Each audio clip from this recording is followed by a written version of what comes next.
congratulations for the launch of the ASEAN EU Blue Books 2021. This year, the EU is celebrating the 41st anniversary of our partnership with ASEAN. The EU is pleased to be ASEAN's strategic partner and looks forward to strengthening our partnership and helping to build a stable and secure region. With vibrant and sustainable economic growth that leaves no one behind. We are pleased to present the EU-ASEAN Blue Book 2021.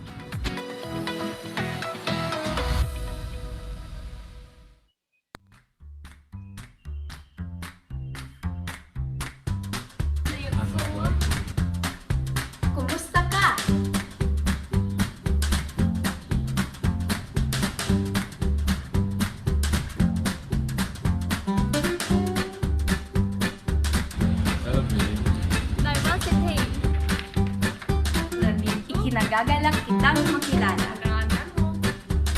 Being open-minded. Together.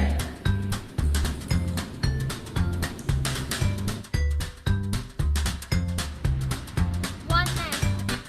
Tolerance. Uniform. Unity is one mind in body.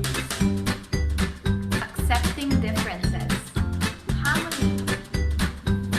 Unity is what makes us stronger. Happy Europe Day!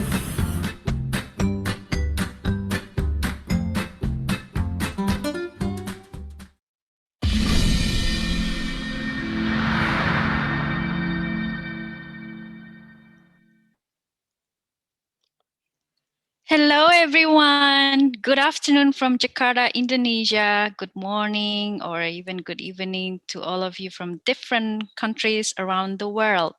Welcome to second regional Youth Talk as the Ambassadors Youth in the Times of Pandemic on Saturday, 8th of May, 2021. I hope you guys are doing well, healthy and happy.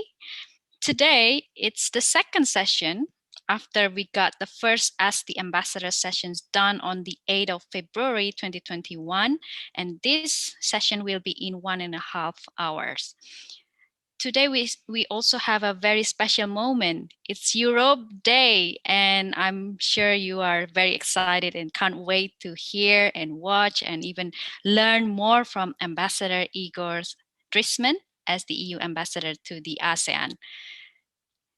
Before we start and listen to the ambassador's speech, allow me to share my experiences, activities under the Indonesian Youth Diplomacy. So the IYD has been established since 2013. I was one of the co-founders, and it's the official committee for G20 engagement groups. So there is a global network called G20. It includes 20 members, which has almost 80% of the global GDP. Without further ado, I'm happy to share you to watch the video of what the Indonesian Youth Diplomacy is. Let me ask my colleague to share the video. Let's watch it.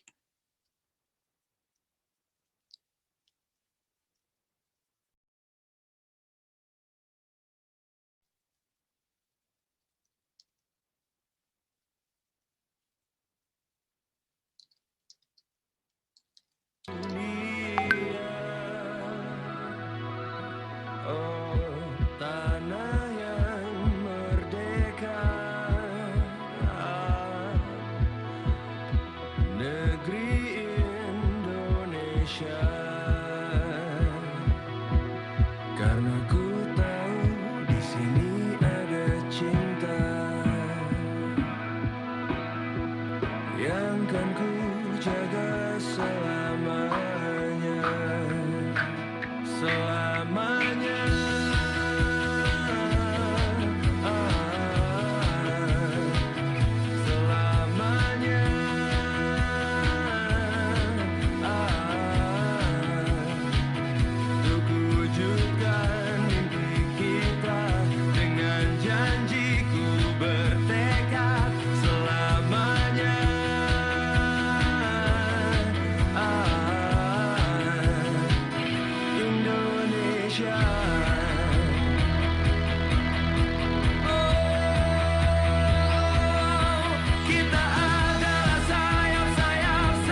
Okay, that's the video. As you have seen that it started since 2010 and it was used to be the G8 or G20 Youth Summit Indonesian Organizing Committee, and then we got rebranding and changed the name as the Indonesian Youth Diplomacy in order to make it more inclusive.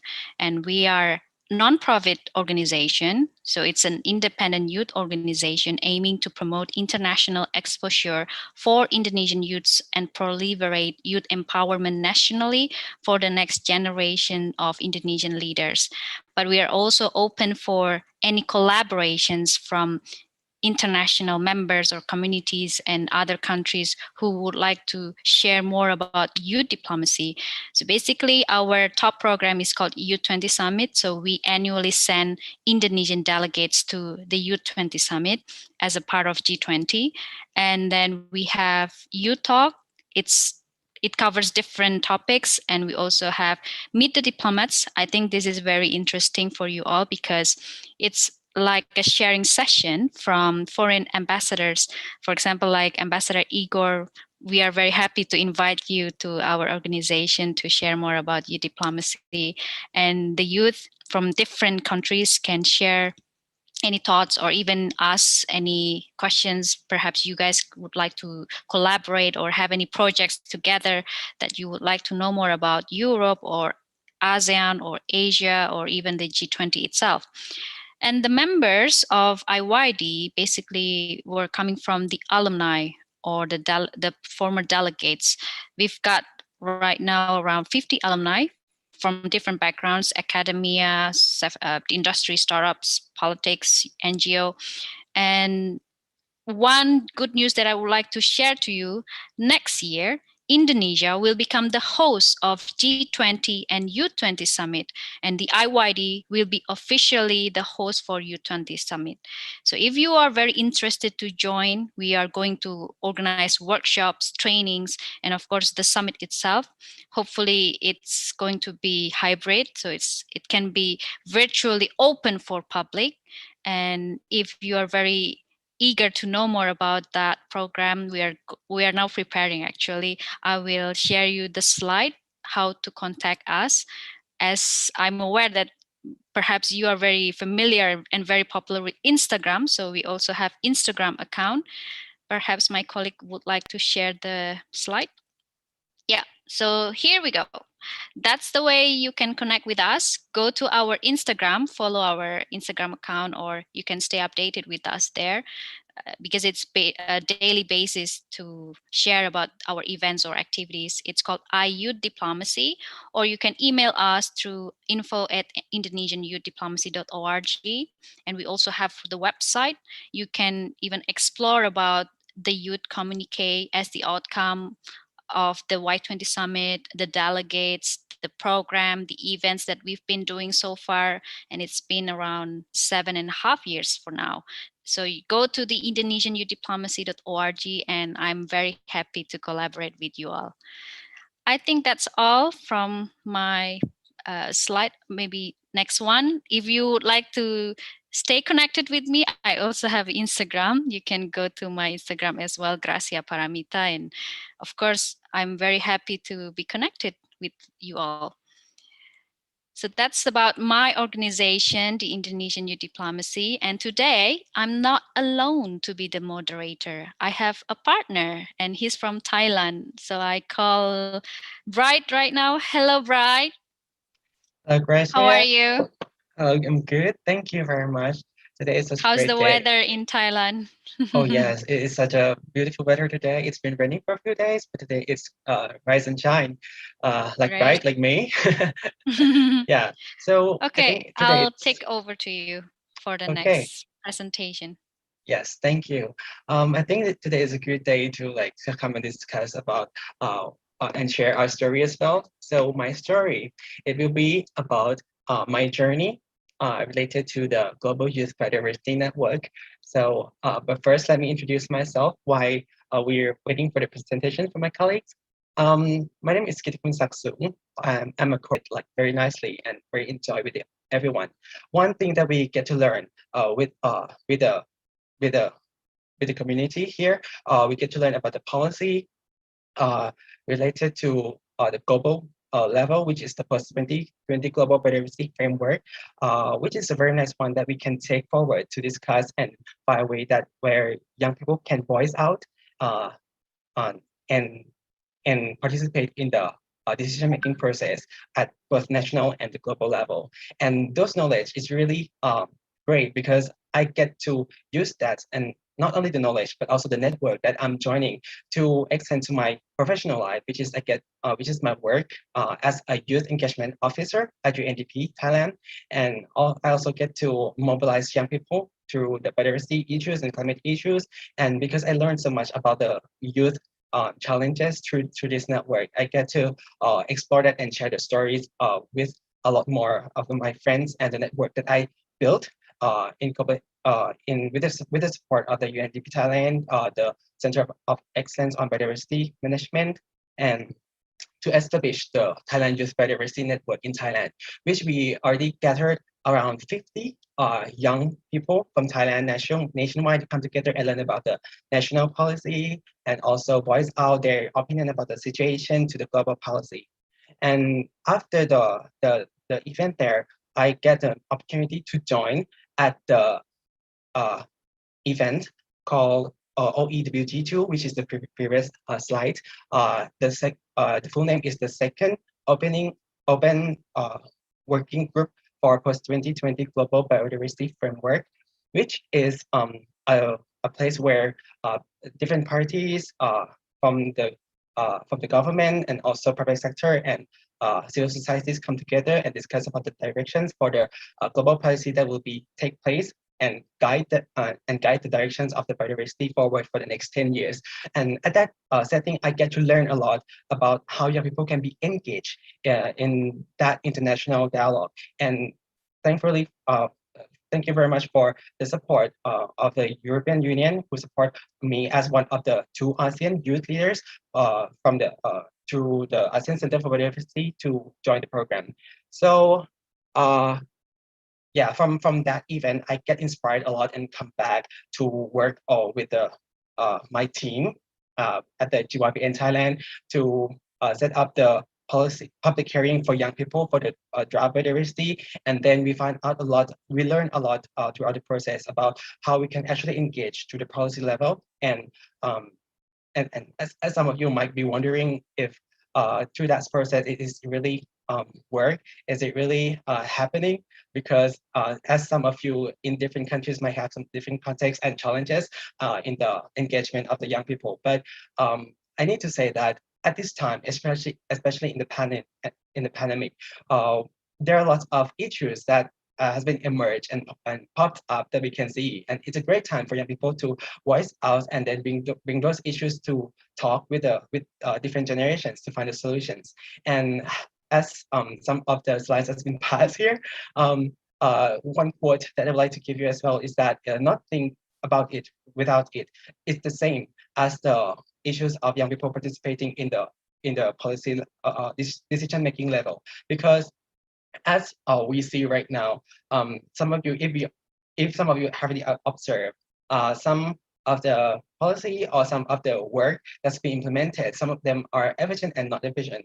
So especially on the youth-related issues. So we as a young person, we can take part in that and voice out the most updated situation to those people at the policy making level to help each other and strengthen elements that will help each other, both youth and different partners, to be able to strive forward to the vision that we'd like to have together in like the near future together, especially in the recovery of a pandemic like this.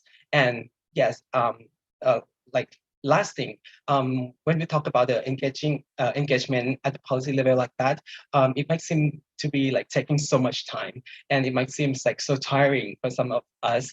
And I would like to say that it just seems like when we grow, like planting or grow the trees, we are not expecting to grow tea beautifully with a huge bucket of water, right? It just takes like a certain amount of water, a little drops, like constantly to make it grow beautifully. And this is the hope that we can help each other to pass through these challenges. And I hope this message really help you all to be hopeful throughout the challenges that we all face right now to the pandemic, and then see and hopefully we are reaching the future that we want together in the near future. Thank you. Thank Back you, to Bright. Grace. That's so interesting. I am very happy to hear about your stories. And actually, there's a cross-cutting issue. The biodiversity is also a part of G20 issues, or specifically U20, because we're not talking just about, economy or digitalization, future of work, but we are also concerning now about social justice, human rights, youth rights, disability groups, and of course about sustainability, climate change, and environment.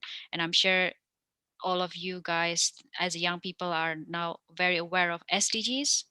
And as I can see your slide, that there there are a lot of opportunities and collaborations among youth in ASEAN or even European Union to support SDGs goals. And I'm sure we are very happy to hear more about that as well from His Excellency Ambassador Igor Driesmans. Now, I'm going to invite His Excellency Igor Driesmans. Before we ask him to join with us, allow me to give a short profile of him. So His Excellency Igor Driesmans is the EU Ambassador to ASEAN, and he presented his letter of credence to the Secretary General of ASEAN, His Excellency Dato Lim Jo Khoi, on 2nd October 2019 at the ASEAN Secretariat in Jakarta. Prior to his appointment as the EU Ambassador to ASEAN, His Excellency Igor Driesmans was a member of Cabinet of the High Representative of the EU for Foreign Affairs and Security Policy, or Vice President of the European Commission, Federica Mogherini. Without further ado, I would like to invite and call Ambassador Igor. Hello. How are you, Ambassador Igor? Very well, thank you. Good to be here. Yeah, we are very happy and excited to hear more about your story. So I will let you give the floor. The screen is yours, Ambassador. All right, thank you very much. Grazia, it is. And dear youth from across the region, very happy to be here and grateful that you're willing to spend your Saturday afternoon on EU-ASEAN issues. I think I'll be rather quick in my presentation so that we can spend more time in questions and answers, because that's really what's the most interesting part. So we prepared a short presentation and I'll just run through it. Basically, there's a few things I wanted to briefly mention before we go to the Q&A, and that would be first of all about COVID-19 and how it has affected ASEAN. I think it's an unavoidable topic these days. Secondly, speak a little bit about how we as European Union have tried to work with ASEAN in tackling COVID-19. And then talk a little bit about youth. And finally, mention two of the EU priorities more globally, which is the European Green Deal and the priority of digitalization. So maybe you can turn the slides. Thank you. Here you have a very simple graph of how COVID-19 has impacted the different ASEAN countries with the number of confirmed cases per million.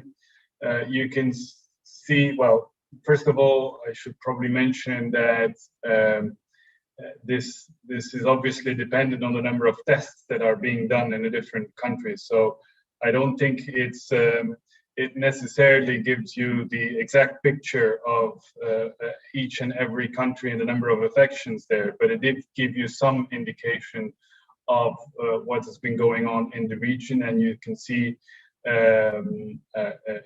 globally two big waves, the big wave between April and August 2020, and then a second wave around the beginning of this year. And of course, each and every country has, just like in Europe in a way, especially during the start of the crisis, had different policy responses.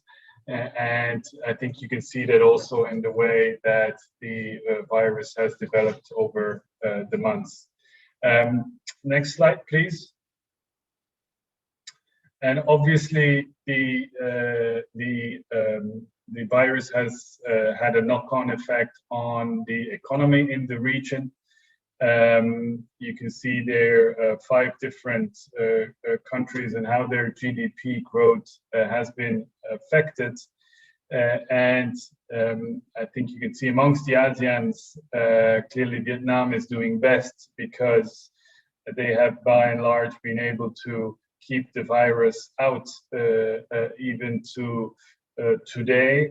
But also for Vietnam, there's been a say decrease in the GDP growth. But overall, there is an expectation that in 2021 growth picks up again, albeit not necessarily at the levels before.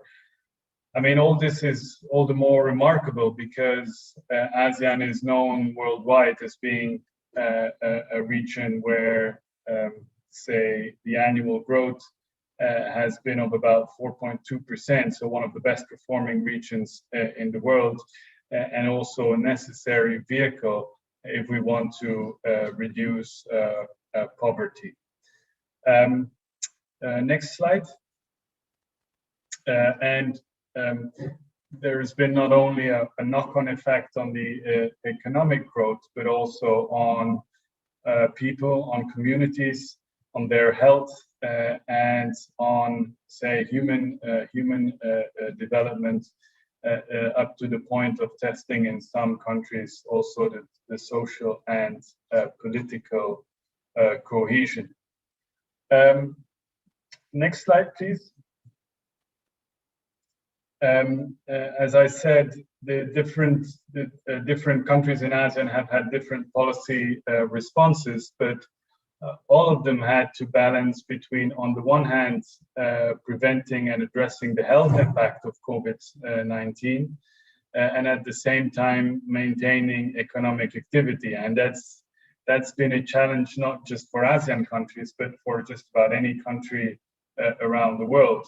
How do you keep your economy afloat? How do you even stimulate your economy if at the same time you have to close down economic activities because you fear that there will be a negative health impact and that the virus will be circulating all the more.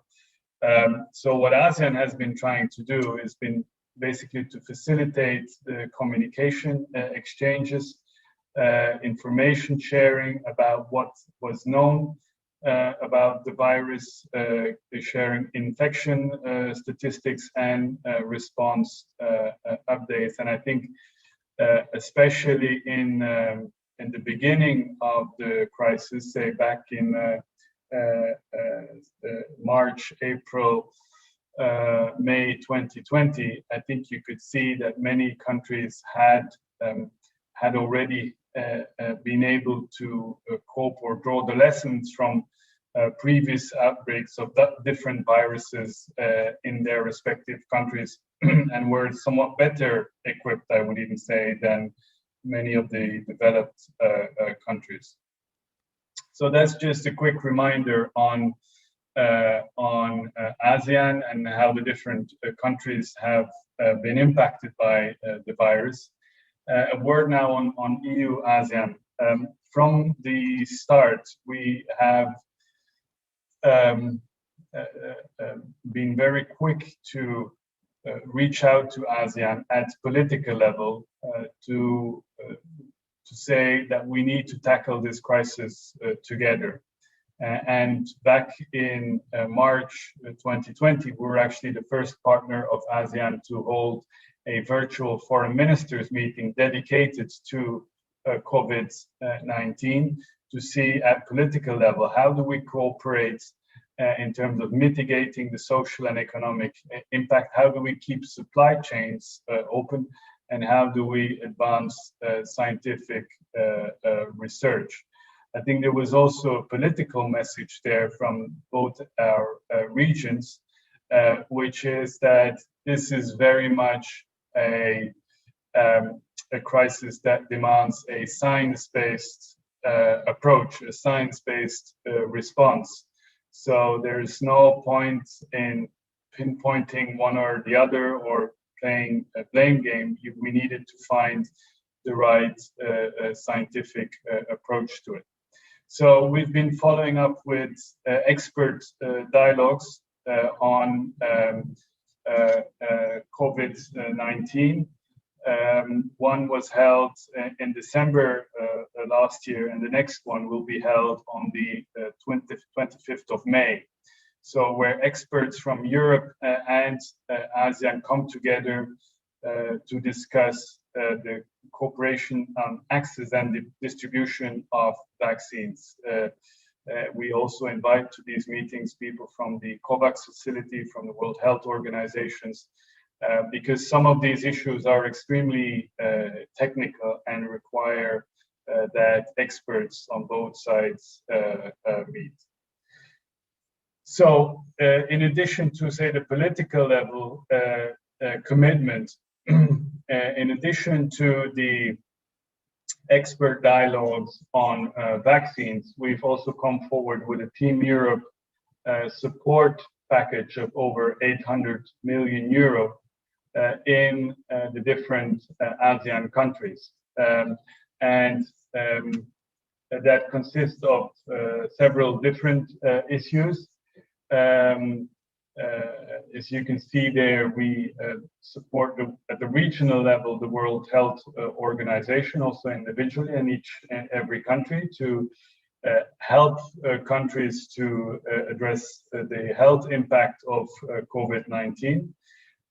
We also contribute very substantially to the COVAX facility. I'll come back to that. And several member states, on the slide here is mentioned Germany, there's also Italy, who contribute to the ASEAN COVID response fund. So a very comprehensive package. And if you go to the next slide, you see some details of what that actually means in each and every country.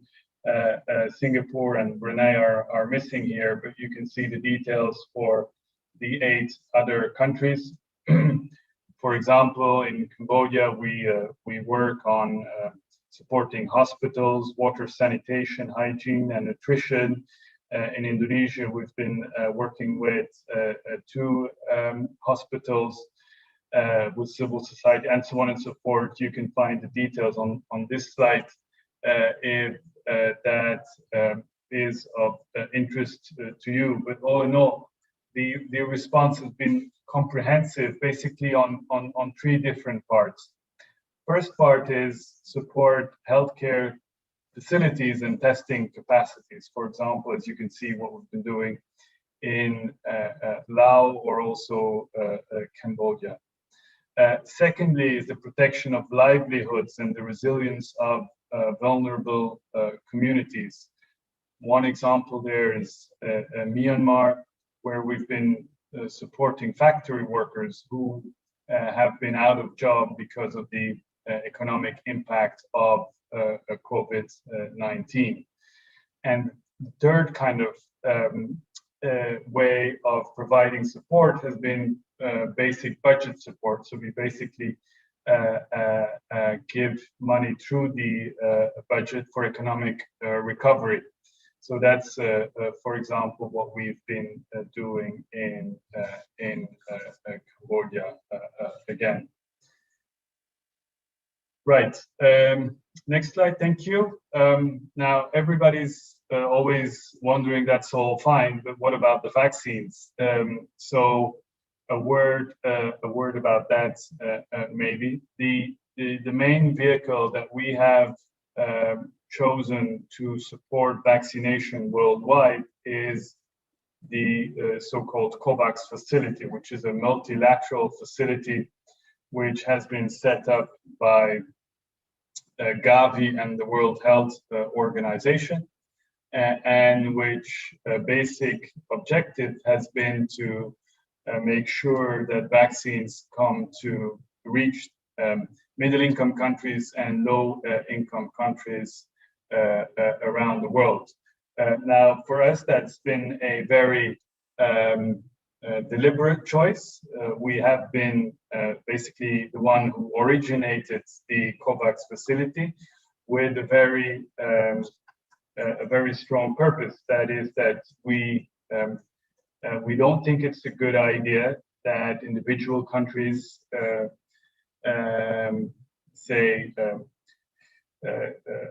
engage in so-called vaccine diplomacy by sharing vaccines in exchange for political favors. Let me put it that way.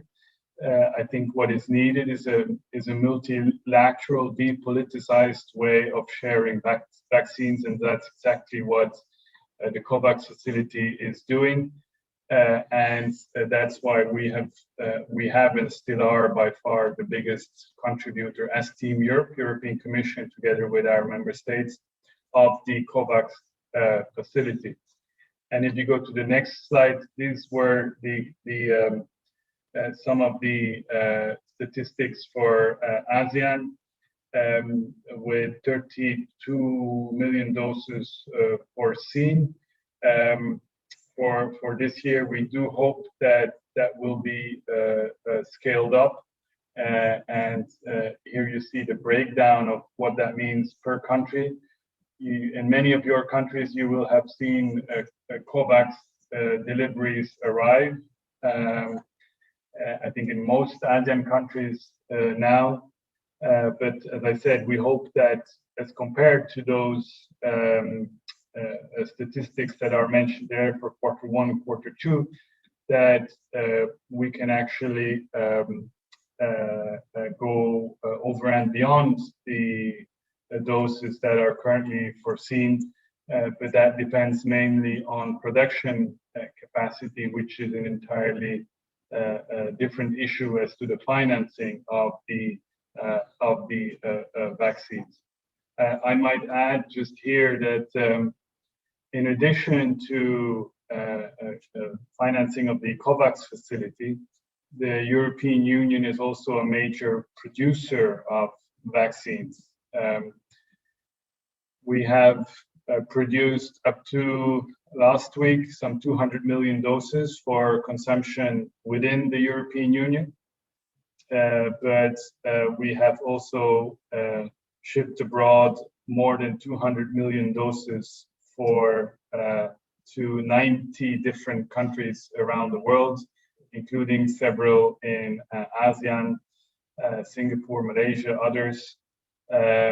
So I think it's a distinct policy of many other countries, including so-called developed countries.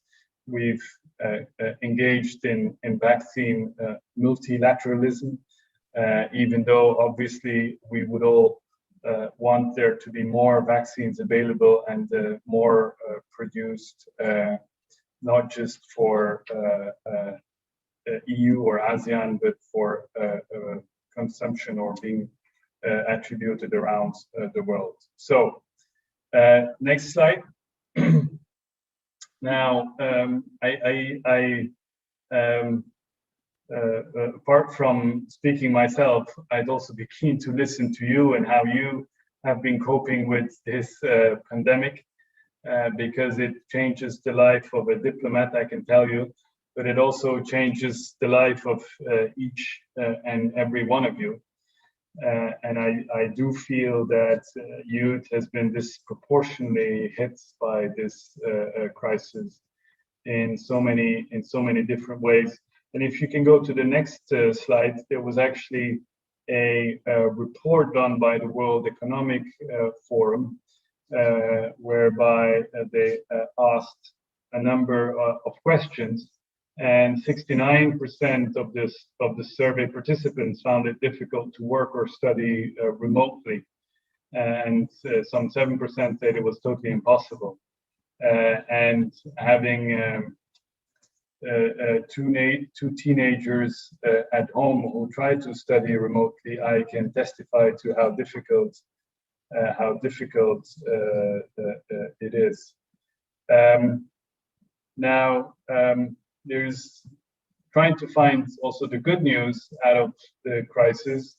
The same study by the World Economic Forum found that 48% said to have learned to be more resilient, more prepared for future pandemics, and 41% said they had learned more skills or new skills. And again, some 38% said they had learned to think creatively. Anyway, these are just some statistics that we found, but again, I'd be more than keen to listen to not just your questions, but also your experiences and how you got through this year and what this has meant for you and possibly your future. Now, staying maybe with some of the youth engagement that we as EU have within ASEAN, if you could show the next slide. We have a number of programs ongoing. The first one, maybe the most important one for you, is education.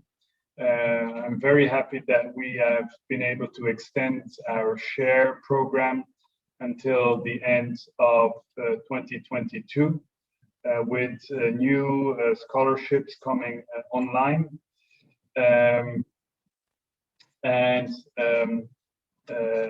Do look out for the possibilities that would be provided there. Secondly, through the Erasmus Mundus, if you can go to the next slide, joint master degree. Again, a number of participants, students here have been able to take part in that. Almost 1,000 students have been able to make use of those scholarships. Next slide. Beyond education, we also work on a number of concrete projects where we try to add a youth dimension.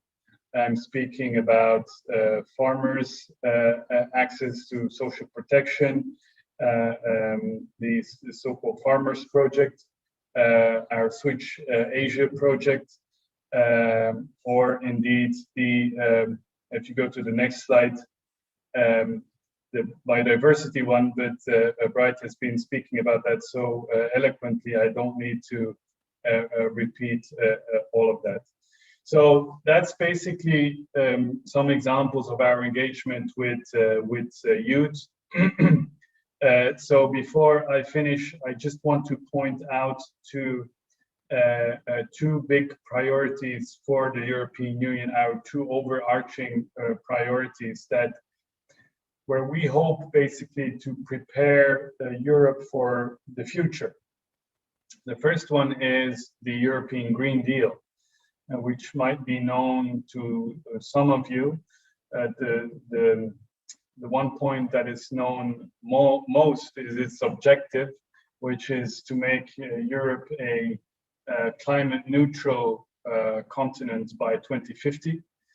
So basically to reduce the net emissions of CO2 to zero by 2050. It's a very ambitious project, which involves not just the governments, but also an important transformation of our industry, of our business, but also of, say, any kind of a citizen in terms of their behavior, the way they go about their lives.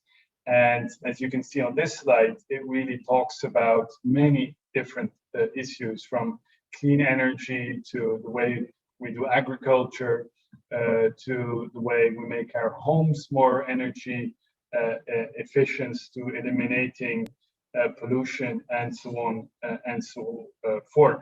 And of course, that's something that we're also engaging our friends in ASEAN on. So that's the first big priority. The second one is digitalization. As the Green Deal has grown more important in the COVID crisis, in a way, also digitalization has grown more important in our attempt to build back better. Digitalization has different elements, but maybe the most important one is on the regulatory side. We need to establish the rules of the game and make sure that we can actually foster that digitalization across the EU.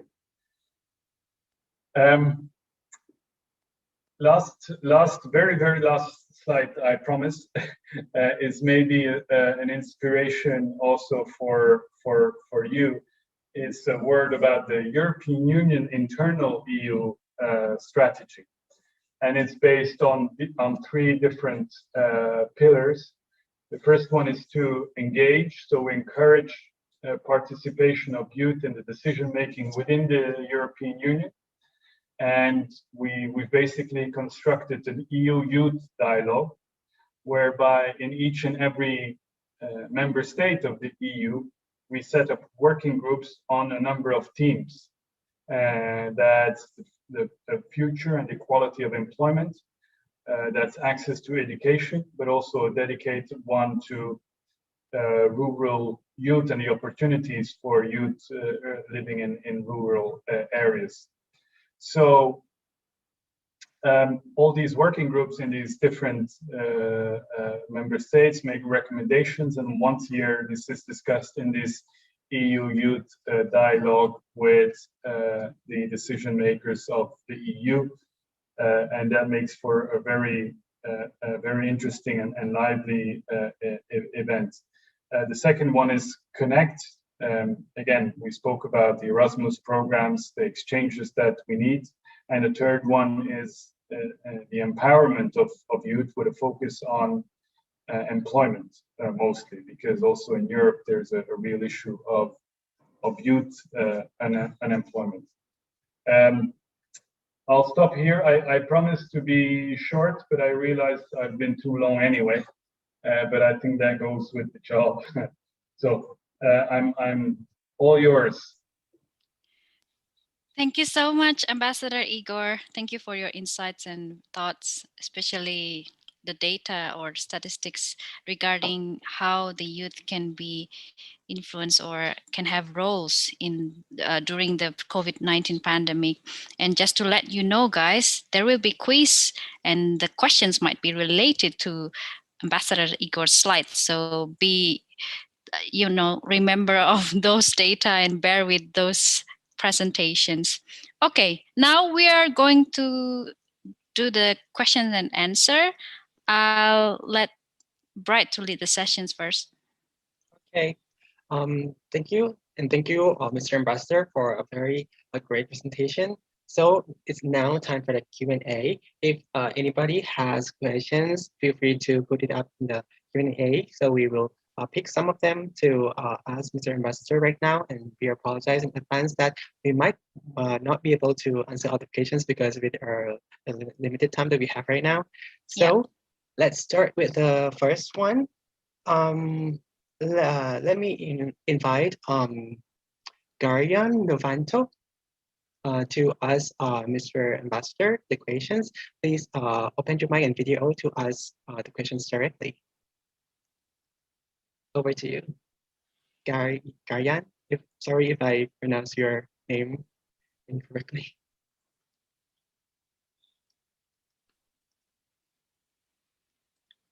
Gary, you may start your video and unmute yourself to ask directly to Ambassador Igor.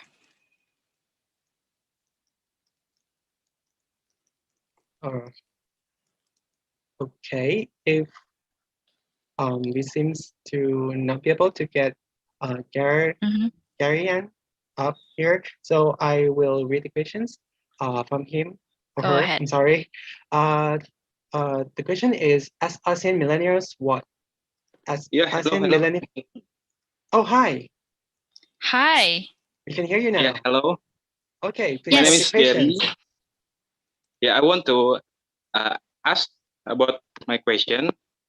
As the millennials, Asian millennials, what movement that we can do to contribute and give our support to the problems that happen especially in Southeast Asia, especially in Myanmar, because there are a lot of demonstrants, protests, and also young generations that have been killed for their movement for justice in this pandemic time. That's my question. Thank you. Thank you, Gary. And shall I respond directly, or you want to take a few questions? Can we have one more question, Ambassador, and then you can answer? Sure. Is that okay? Okay. So the second question will be coming from Deanita Moina. Perhaps you can turn on your video and unmute yourself and ask directly to Ambassador Igor. I give you the floor, Deanita.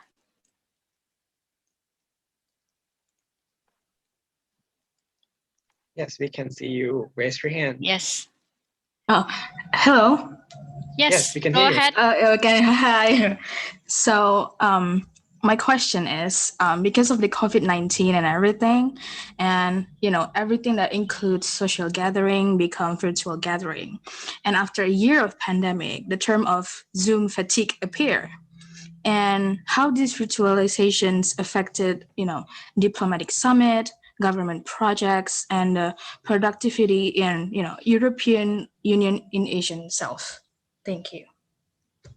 Thank you, Deanita. Now, Yes. Ambassador Igor, I will give you the time to answer the questions. All right, thank you. Well, firstly, on Myanmar, I think you all know where the European Union stands on what is currently happening in the country. We've condemned in the strongest possible terms the coup that has taken place, and we've called for a return to the legitimately elected government. We've also sanctioned a number of people, as well as two companies owned by the junta. We've also stopped any support, financial support directly to the government. Now we have seen ASEAN taking a diplomatic initiative with the leaders meeting that was held in Jakarta, adopting, say, a 5-point consensus. I think we welcome that. That's a very encouraging step towards the resolution of the crisis. But of course, the issue will now be implementation of those 5 points, because clearly the killing in Myanmar has not stopped after the commander-in-chief has returned to Myanmar, and the humanitarian crisis has not stopped either. So it's important in our view that those 5 points of that consensus that was reached is being pursued with vigor and is implemented rapidly. And I'm sure that ASEAN countries think the same. So I think if you ask what can be the role of the youth, I think the first thing is to care, as many ASEANs do, to follow this, not to think this is an issue in some faraway country, but it's an issue that concerns not just all of ASEAN, but all of basically humanity. We should care about what's happening in ASEAN, in Myanmar, but also what's happening in other conflict countries around the world. The second thing would be to have your voice heard and to keep the issue under the limelight of your governments, because obviously in ASEAN and in Europe, there's a risk that the issue disappears from the media radar at some point, even though that the situation might still be very tragic. And then the last thing I'd say is to help push for a quick implementation of those agreements that were reached here in Jakarta. That's basically what I'd say on that. On the second question and the Zoom fatigue, I think we all feel the Zoom fatigue. I think it's difficult also in the office to keep the same kind of team spirit that there was in the past. I think that's normal when people don't meet each other anymore. You can do 5 Zooms a day. It's not the same as meeting somebody face to face. So I think that's just something that we have to cope with. I think we've been rather lucky when it comes to EU-ASEAN relations in that actually over the last year, it's been a good year for increased collaboration, increased cooperation. In December last year, we elevated our relationship to a strategic partnership. We've launched new programs on health. Some of them I was mentioning. We'll start another one on smart green cities. We've extended our share program and so on and so forth. So the work continues, but I would be lying if I would say it's the same thing, especially the diplomatic activity is hampered if you cannot travel, if you cannot even meet some of the colleagues here in Jakarta. I have not been able to meet since March last year, so I could as well be on the other side of the world. But we try to keep on pushing, keep on moving the agenda because it's important for, I think, our two regions. Back to you. Thank you very much, Mr. Ambassador. So let's move on to the next questions. Let me invite Liza. Sorry, Liza Pamidi Widita from Indonesia to ask the questions to Mr. Ambassador directly. Please open your mic and video and ask. Over to you, Liza.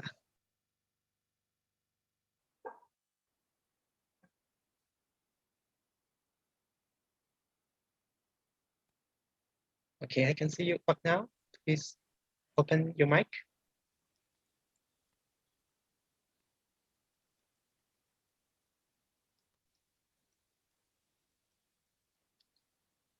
Liza, maybe we can help reading the questions. Okay. Right. Yes. So your questions, Liza, in regard to the existing inequalities and power relations between rich and developing countries, can youth here in most developing countries in ASEAN benefit from post-pandemic digitalization? Yes, here's her question. Okay. Shall I take this one, or you want to? Okay, good.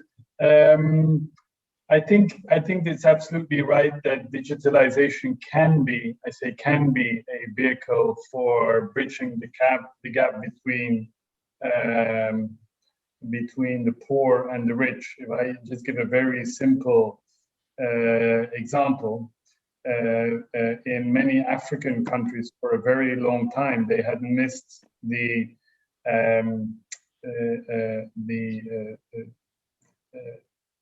very basic steps towards establishing landlines for telephones and so on and so forth. And when all of a sudden the mobile phone was invented, many countries were able to make a jump, and basically in many countries never ever had in some of the rural areas landlines, but immediately jumping to the next generation of technology. I think that's definitely what digitalization can bring in terms of bridging the gap. Now, I think the biggest potential lies in education, where I think we've seen also through the last year that digitalization and education can basically ensure that also some of the poorer countries have access to good education through digital means. But I think the most important thing at this stage is sometimes very boring work of ensuring that for companies, for governments, their regulatory framework is set in place, and that the playing field is leveled, as they sometimes say in a bit of bureaucratic speech, so that companies and countries can cooperate and have a much more easy way of doing business. Thank you, Ambassador Igor. We still have another question coming from Muhammad Iqmal. So I will give the floor to Muhammad Iqmal to turn on your video and unmute yourself. Please go ahead, ask to Ambassador Igor directly.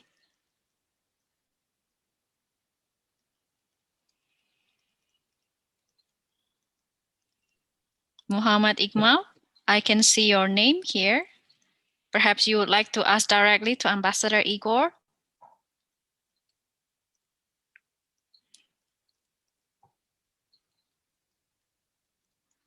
Okay, I think I can help him reading his question.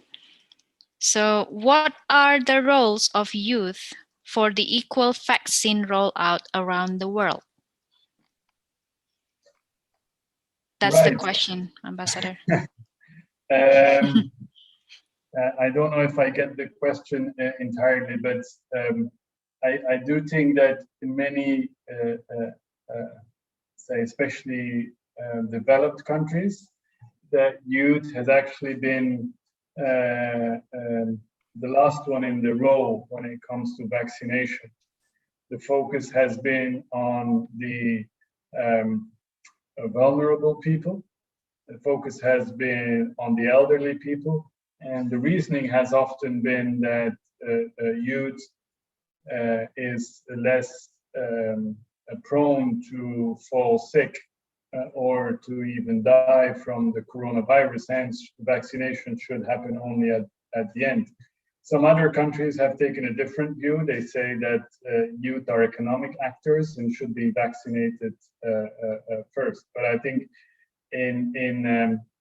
especially in some of the European countries, but also the US, Canada, they've taken the reverse position to some extent, maybe for the right reasons, but still penalizing youngsters. So I don't know if that's the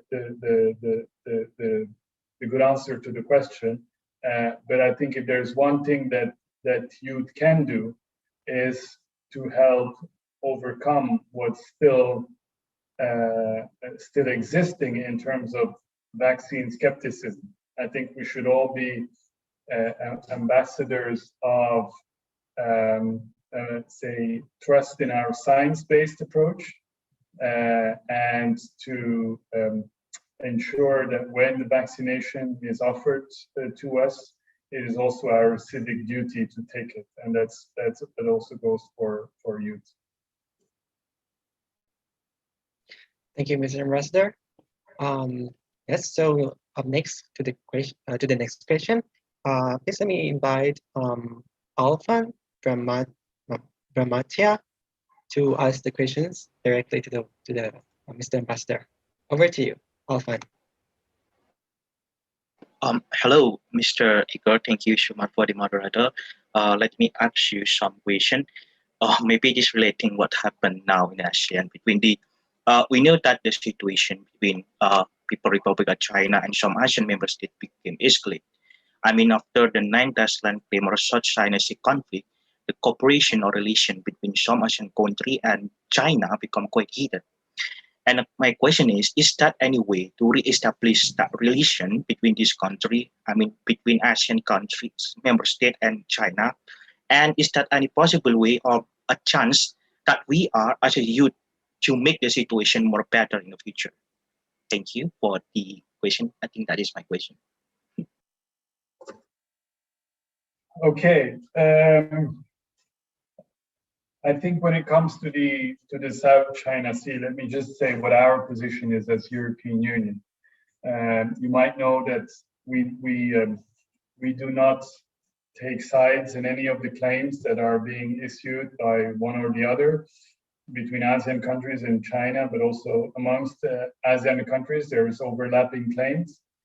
But what we do say is that the international law and the UN Convention of the Law of the Sea, UNCLOS, and its 1982 convention has to be respected. And we have said this over and over again because it's basically the backbone of basic trust and cooperation when it comes to not just the South China Sea, but just any claim around the world. And by the way, we also have in the past some overlapping claims between European countries. So I think that's what we've been calling for. And in that context, it is not helpful, and it's actually rather concerning if we see some of the behavior in the South China Sea, where basically islands are being illegally occupied, or if exercises are ongoing, which go in the, say, 300 miles zone in a third country. So ASEAN has taken some initiative, has developed is developing together with China a code of conduct of how to go about these issues. I think we as Europeans and many others have said that we also have a stake in this. Almost half of our maritime transport goes through the South China Sea. This is not just an issue for one or another country. So we've made this position clear many times, and again last month after some of the incidents happened in the Philippines.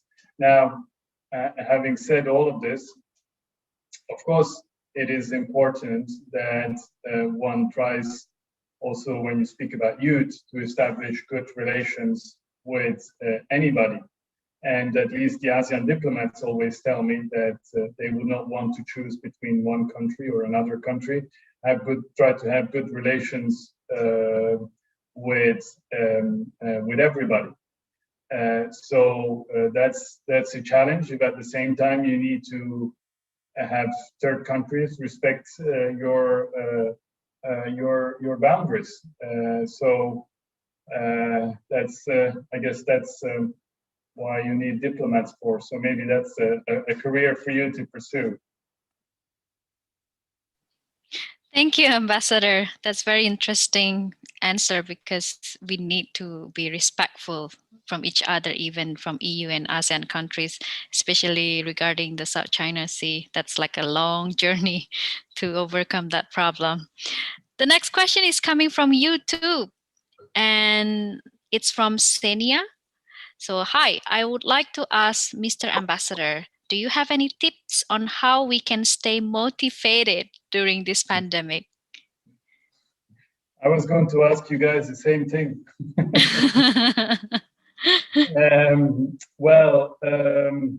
I think there's only one thing I can say, and it would be to try and do some sports. That's how I try to keep up and get your minds set on something different than what it is on for the rest of the day. Otherwise, try and go for a walk. Try to put the smartphone aside for an hour or two. And I was also told that it's very good to be in a green scenery. Now, if you're living in a city, it's not easy to go and have a walk in the park or have a walk in the forest. But yeah, I'm not sure I have a miracle answer on this one, though. Okay, I actually would like to ask Senia if you have any following up question. If you want to talk directly to Ambassador Igor, please go ahead.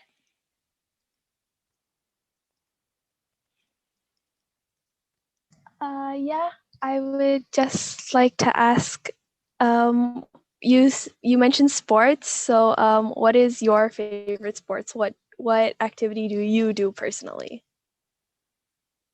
Thank you. Right. My favorite sport is playing football. My second favorite sport is watching watching football. And apart from that, I try to go running from time to time, cycling. I like just about anything. I must say. Yeah.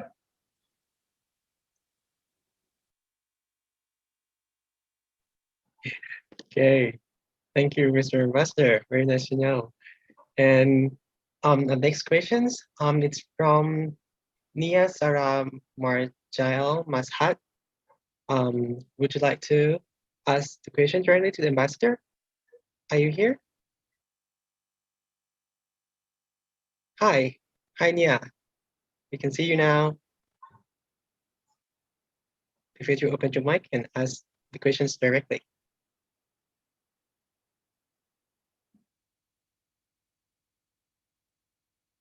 Can you hear us? All right, maybe I can help you by reading. Sorry, here I am. Oh, hi. Hi, Nia. Oh, is my Okay. camera turned on? Sorry. Yes, on now. Okay, over to you. All right. Okay, I'd just like to ask, this is in connection with the question about digitalization. Since we know that education and digital needs are necessities that some developing countries cannot afford, how then can the European Union and the developed ASEAN countries, how can they help the developing countries with regards to this kind of issue now? Thank you. Right. I think again, there is no miracle solution, but one of the things that we have been promoting is basically partnerships between universities.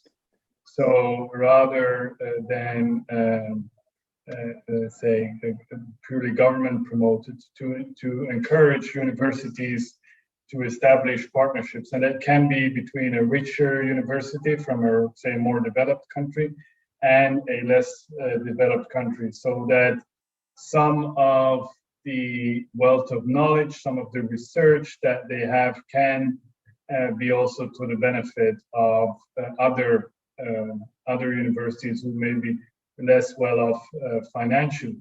And I think that's where digitalization gets so useful, because it would allow students from less developed countries to basically follow some of those more developed university courses. But yeah, this is a long-term process for sure, and definitely not an easy one.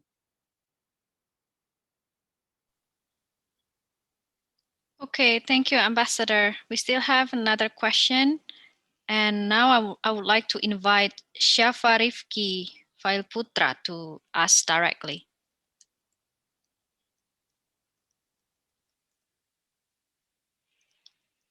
Perhaps Syafa Rifki would like to say and talk directly to Ambassador Igor. Yes, I can see your name now. You can talk.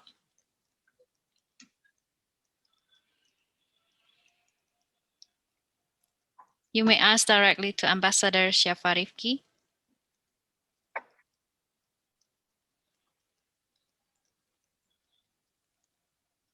Or I can help you reading the question.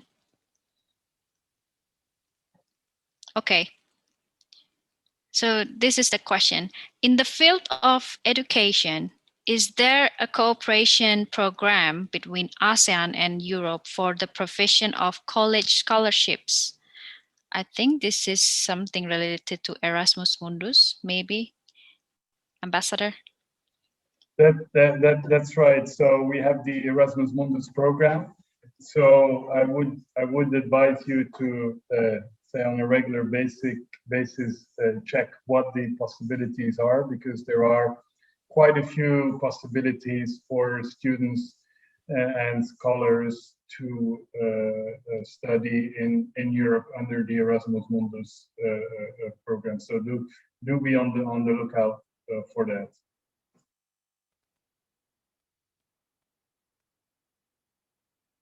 Okay, thank you. And up next, I would like to invite Benhar Vimansaputra to ask the questions. Okay, thank you, sir. I would like to ask the ambassador, what is the big obstacle for you as an ambassador to do your job, especially during this pandemic situation? Thank you very much, sir. Thank you, Benhar. I think diplomats, they live of face-to-face contact, because we're sent here all the way across the world to be able to get a feel for what lives in the country, to be able to communicate back home what countries think, how they feel, what their priorities are, so that we are able to establish a cooperation which makes sense and which meets the needs of the country. So to find kind of a win-win cooperation, but that requires talking to them, talking to officials here, but also different other layers of society, to not just get the official answer, but also to dig a bit deeper about the say the priorities, but also sometimes some of the concerns that ASEAN countries might have vis-a-vis the EU, some of say the irritants in the relationship. And doing all of that work by Zoom is definitely not ideal, because people on Zoom will only share very often a more official version. While if you can invite them for lunch or dinner, they might be able to you might be able to connect much more. You know, just about must have been 100 years ago, there was once a senator in the United States who said, "Why do we need the U.S. State Department? We just need a fax machine just to send other countries faxes." Well, I can tell you now that doesn't work. You need the face-to-face contact. So that's why also I am longing for the end of COVID. Back to you. Okay, thank you so much, Ambassador Igor. I think now it's the time for us maybe to ask you. Bright, do you have any question? Yes. Okay, I'll start first then. My questions will be, why did the EU launch the Southeast Asia Health Pandemic Response and Preparedness Project, and how will this project be implemented in this year's cooperation framework of EU-ASEAN Strategic Partnership? Oh, wow, that's very precise.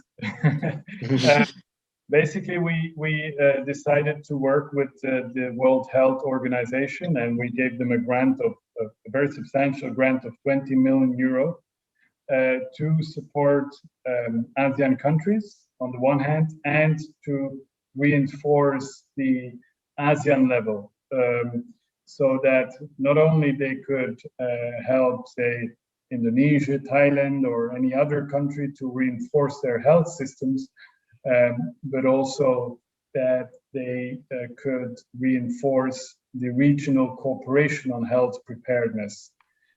So that was the rationale behind it. And again, we tried to work with the World Health Organization because they are, say, the multilateral player in the health area. So it was also say a political message of going also on this issue multilateral.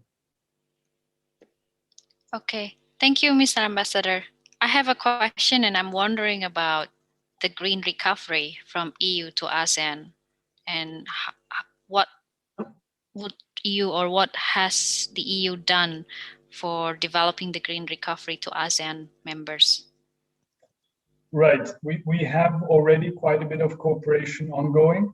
We support biodiversity programs, the sustainable management of pitlands, which is a very big issue. We are about to launch our Smart Green Cities program, but I think in the future, we really want to scale up our action on climate change, because there is such a challenge out there. This really is the challenge of our lifetime. Every year, temperature is rising. We have natural disasters happening now in ASEAN every year. I don't want to paint a picture of total chaos that awaits us, but it is pretty dramatic. So I think we need to also make sure that all people understand this, which frankly is not the case. And it's about waste management, it's about energy, it's about all of these things. So we have quite a bit of work to do, but we hope to do it, of course, in partnership with ASEAN. Great. Thank you so much, Ambassador Igor. That's very interesting and very interactive session. And as we have concluded the Q&A session, now we are moving on to the interactive quiz. Yay, coming to the quiz now. Everyone, let's get excited about it. Yes, maybe we can start from the rules first, and then Bright can share about the prize for winning the quiz. So here is the rules. There are 10 questions, and you will have 20 seconds to answer each question. The participants who can answer right and quick will get higher scores.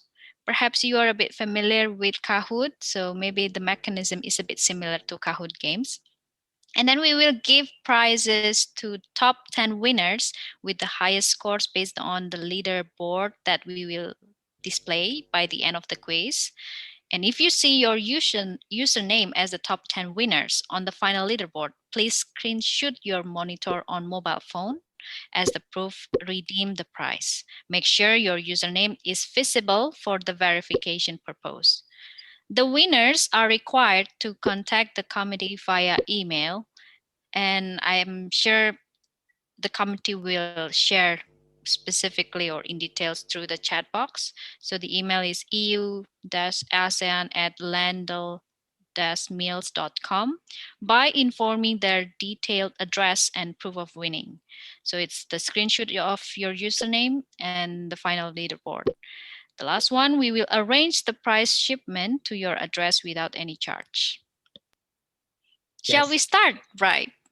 Yes, of course. And after the end of these sessions, about the prize, the top 10 winners who get the highest score will get these bags, cups, and beautiful, cute blue and white bears. So watch out for it.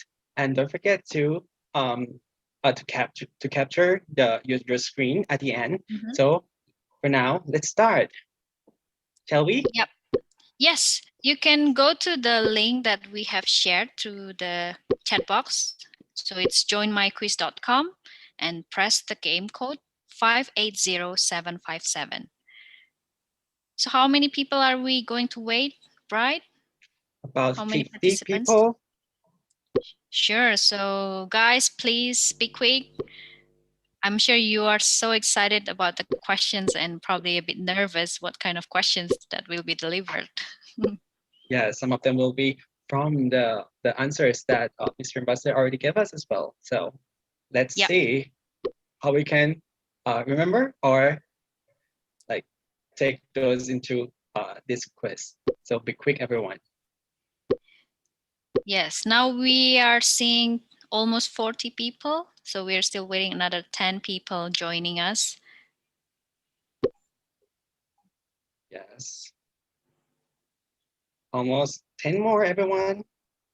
Come and join us. Okay, countdown by 10 seconds from now. Please be quick, guys. We are going to start soon.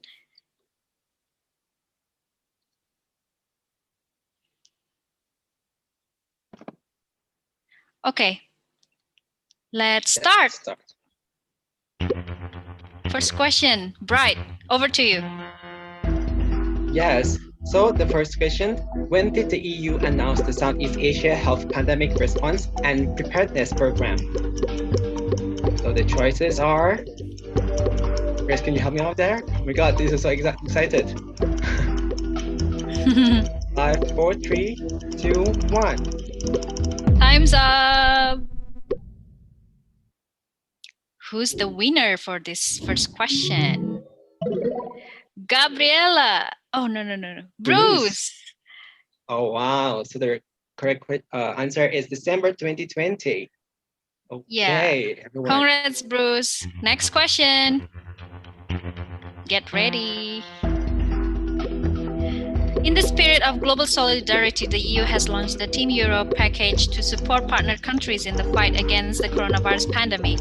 Is it true or false? 5 seconds left. Time's up. Who's winning the second question? Is it going to be still the same? Wow, it's changing. Oh, Salsabila. Yes. The Oh, most correct of answer them is are true. right. Yeah, Yes. it's true. Well done, everyone. So the next Yay. question. Let's go. What is the total amount of Team Europe's monetary contribution in support of ASEAN member states? 500 million, 600 million, 700, or 800 million? Right, everyone. Keep going. Only 10 seconds left.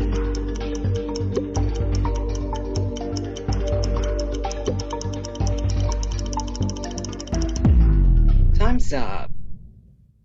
Let's see the winner this time. All right. Wow, this has changed a lot. Another person, Liza. Ambassador, Congrats, you Liza. may read the questions for the next one, if you may. Let's go to the next question. All right. The objective of the Team Europe approach is to combine resources from the EU, its member states, and financial institutions, namely the European Investment Bank and the European Bank for Reconstruction. Is it true or false? Time's up. Who's the winner this time? Wow, Liza, you stay strong there. Oh, it's still the same. Well done, Liza. So it's true. Next. Okay, next question. Over to you. Okay, so the question is, how long is the duration of the Southeast Asia Health Pandemic Response and Preparedness Program? And the choices are 36, 38, 40, This or should be on 42. the ambassador slide. Yes, exactly up there. 3 seconds. 3, 2, 1. Time's Time's up. up.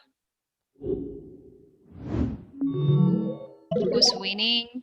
Right? Yes. Wow. Everyone Wow. is doing so well for this one. Liza is still on the top. Well done. Oh, so there are only 3 people who got correct answers. Yes. How about now? Go on, Grace. Okay. What is a global joint program in risk-sharing mechanism for pooled procurement and equitable distribution of COVID-19? Is it COVID facility, COVAX, COFIX, or COVAX facility? 3 seconds left. Time's up.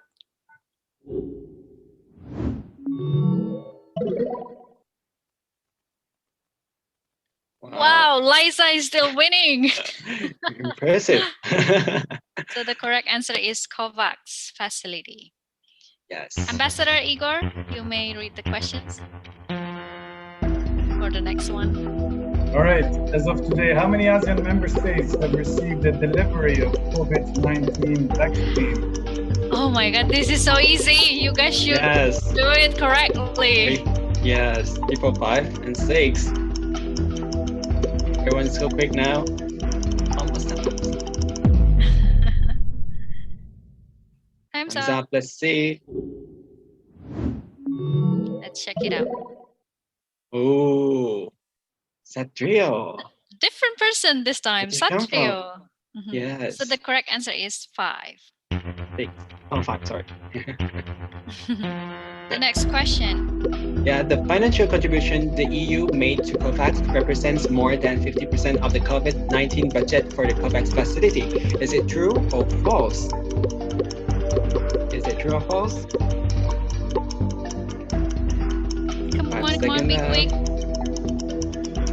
Everyone. Thumbs up. Time's up. Is it still the same person for winning? Wow. Some changes. Satrio is still on the top with Liza. Yeah, well done. So the correct answer is false. False. We still have 2 questions left. Okay, Grace.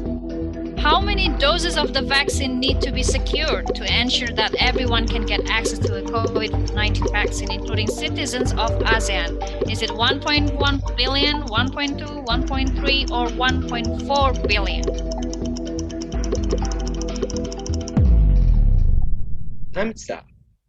Time's up. Let's check it out. Liza is back. With Alia this time. Yes. Different person. The correct answer is 1.3 billion. The last question, Brian. Ambassador. Oh, bye. Okay. Oh, okay. No one is safe until everyone is secure. Is a phrase that has become a slogan for global health figures. Is it true or false? Come on, guys. This is the last chance for you to win. Yes, the 23, quiz. This one. Yeah. Okay, time's up. Time's up. Let's see who are the winners. Ambassador, there's no you change. may read the winners perhaps after this. Maybe. Oh, the correct answer is false. Yes, it needs to be everyone is safe at the end. Okay, so let's see who's the winners here. Alisa the first, and okay. Yay! Congratulations. Congrats, everyone. So here are the winners. There are Liza, Alia, Kang, Salsabila, Satrio, Bruce. Number 7 with numbers. John, Terence, Jasmine, and Ayu. Well done. Congrats to everyone. So don't forget to capture the winning evidence of yours and then send to the email that we showed you previously. And just wait there until we send you the cute and exciting prize. All right? Yes. So. And if you don't win the quiz, don't worry, because we still have other opportunities, other quiz on social media. So bear in mind that you can check out our social media, EU in ASEAN. Go to Instagram, Facebook, or Twitter and type EU in ASEAN, and there will be more prizes and quiz that you can join and you can get as the winner. Now, I think, I actually don't want to close the session because I still enjoy this talk and I really enjoy being with Ambassador Igor with the presentations and question and answer. But perhaps this time I may invite Ambassador Igor to give the closing remark. Ambassador, the screen is yours. Thank you very much for having me. I did enjoy the talk. Happy, so did you. So let's try to do it again from one other time. And congratulations to the winners of the quiz. I must say some of the questions were pretty tough, but well done. Thank you so much, Hey. Ambassador Igor. And I think we've got 10 winners already for today, but we still have other winners on social media. And I've seen there are like 5 winners. Again, congratulations to all of you. And like we have reminded, if you become the winners, please send your screen capture of your name with the leaderboard and email us. I think our colleague just sent the email address to the chat box. So don't forget to send your data to that email address. Right. I think it's now the end of the session, right? Time flies. Yeah, it's so quick. It's so nice, like to learn and to learn from the Mr. Ambassador and have learned so much about what's going on here. And Yeah. we feel like yes, we can get. There's many ways, and we can get through this from the support and with the help of each other, as well as our roles that we can play to make things better from this this time of challenges, right? Again, thank you so much, Ambassador Igor. Thank you to all of you who have participated to this session today. Thank you, Bride, and thank you for everyone, especially our colleagues who already helped and organized this great and amazing session. And see you to the next or the other regional youth talk. Yes. Happy Europe Day. Happy Europe today, and thank you to Grace as well. See you next time. Bye. Stay healthy. Bye.